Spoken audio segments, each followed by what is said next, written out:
We got a special recruit on with us, top 150 prospect from Oaks Christian High School out there in California, Deshonne Redeaux. And Deshonne, as a junior, you ran for over 1,200 yards, 17 touchdowns, getting ready to become a senior. But first, you're going to commit this Saturday on your birthday. You're going to make a final decision.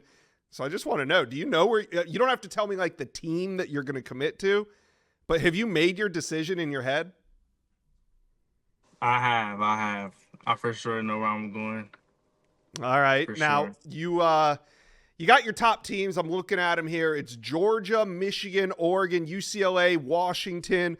Are these still your finalists heading in, or has it been narrowed down since then?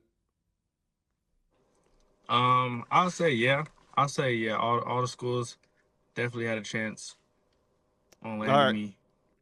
What was it about these teams that kind of made your finalists? Why did these programs? Just the way priority and just the way they handled their business, like when it came to me as a recruit and as a person. I think that those things that they did to look over or to pour into me and to do all the extra things to make sure that I'm learning everything about their program and what they got going on. I think those are all the things that mattered, and that's why I put those teams in my top six. Okay. Now, we are talking to you as we tape this on Wednesday afternoon, and you are literally fresh off a Michigan visit. You got wrapped up with that this morning. How was that trip to Michigan? It was great. I say it was great. See, I got the beanie on right now. Yeah, repping. I see that. Yeah, nah, it was definitely good. I'm glad I went out there to go see it.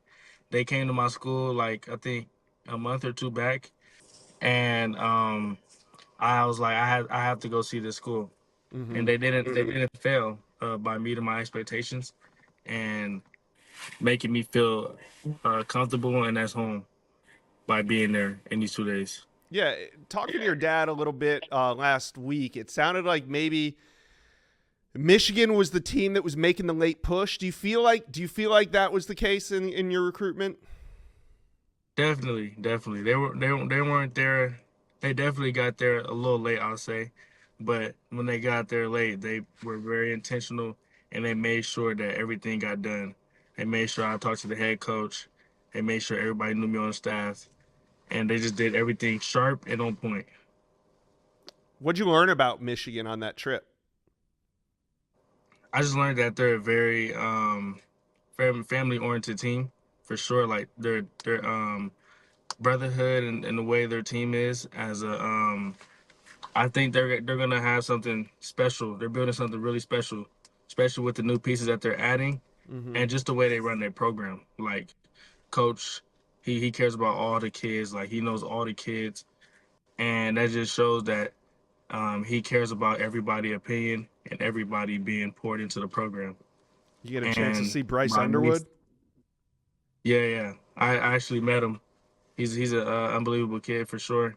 He's very humble. He shows love like to anybody. He's a leader on the team, and he has that drive to just win and like make sure everybody is good around him and All lead right. So if for sure. Michigan was the team that came on late, I think it's fair to say USC has been the one constant in your recruitment. They're the in-state program. I mean, them along with UCLA.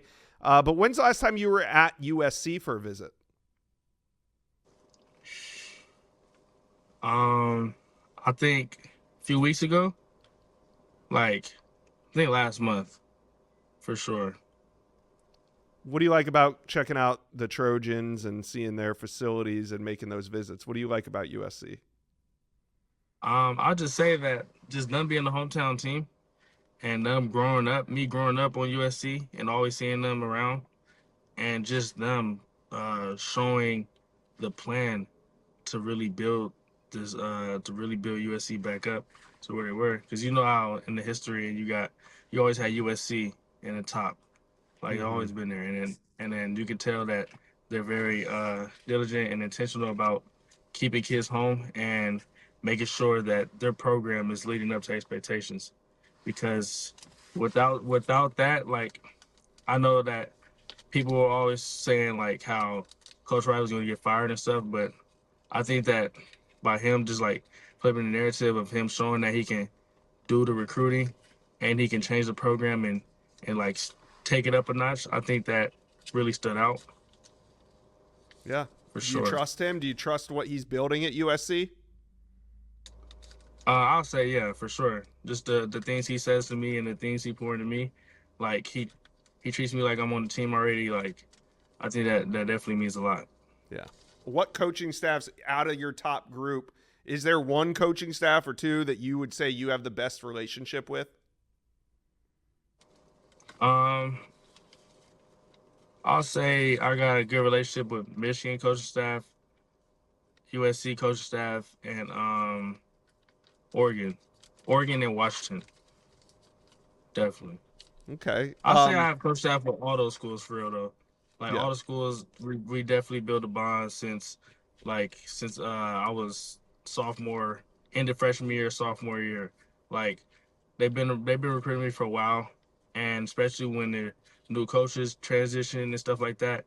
Like the new coaches that come on board, like we click pretty fast, and that just shows that the things that the program is doing around coaching philosophies and the team philosophies around just making sure everybody is like on the same page Mm-hmm. and having that same just being like genuine and pure and real about your recruiting, stuff like that. Yeah. I got a more general question about recruiting. We're in the NIL era, so how do those conversations get initiated when it comes to recruiting? Like, is that something that you, your family, your agent does, or do the schools bring it up before even you bring it up? Well, I know how my recruiting process goes that we make sure that we schedule a date on my itinerary where I go to where I'll be visiting schools and stuff like that. We always make sure that they put us on the GM, they put us with the general manager, and like we never really asked for it, but they always made sure to fit that piece in to always because Mm-hmm. my family is my agent. Like I don't really have an agent. I Okay. got my family for that, so they really handle all those stuff, Is that and pretty I'm just helpful that blessed. they're there so that you don't have to have Yeah, that awkward conversation with the GM? Does it help to have your family involved? yeah, for sure. No, it definitely helps a lot because just having them be in my blood and they have the ability to do that and negotiate and stuff like that. Like I think that's top for sure. Yeah. Like I'm very blessed to have that in my life. So your decision, as we said, comes on your birthday. So happy early birthday on Saturday, and you're gonna be done. Appreciate you. You're gonna be done with this recruiting process. What have you learned throughout this recruiting process? I'll just say that never take anything for granted. Like anybody that wants to recruit me and wants to reach out, they always can. Like I'm never bigger than the coach or the program. I'll say that, and always just um never just always take these moments in because you never get these moments back. And I think by going through this recruiting process, everybody that's been recruiting me and everybody that's just been pouring into me, like I very appreciated. And I can just thank everybody. And I'm very blessed to be in this position because anybody would love to be in the position I am. So I could just never not um, give it the attention it deserves because if I wasn't here for my peoples, my family, my coaches, my mentors, everybody, then just stuff like that. Yeah. Are you nervous for Saturday? Or are you excited? Now, I'm excited for sure. I think I'm gonna shock the world with this one. It's a lot of talks around where I'm gonna go, but I think I'm gonna shock the world. Yeah. Okay. Well, looking at the way that it's shaping up, I mean, I think a lot of people would think USC the in-state favorite, but this last minute trip to Michigan, you got Oregon heavily involved, you got Washington. Ultimately, for you, like what's the biggest factor in your recruitment? Um, I'll say the biggest factor is giving me the opportunity to be a differentiator right now. Like give me the chance to play early, develop, and just let him just using me to my full potential and my full ability to just let me be that guy. Like that's the biggest thing about me. Like I'm just gonna play ball. Like everything else gonna take care of itself. So I just want to go out there. You're gonna give me the chance, and I'm gonna just show you what I can do. For real. That's the biggest thing.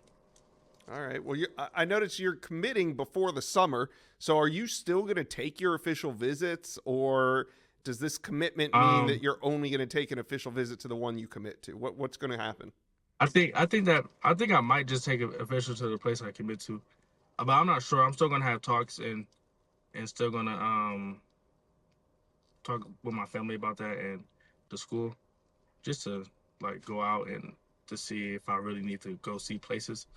Because it might be certain places I just want to go see just to see how it is. Because I have that chance to, like, But other than that, I don't think I'm gonna go out. To be honest, it's just really what I'm how I see playing how I see this playing out after I commit.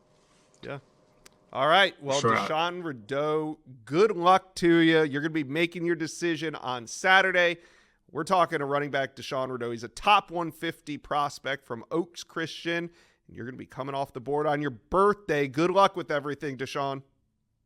Thank you. Appreciate you so much for having me here, and thank you for giving me the time to tell you about my journey and what I've been going through. For sure, appreciate that.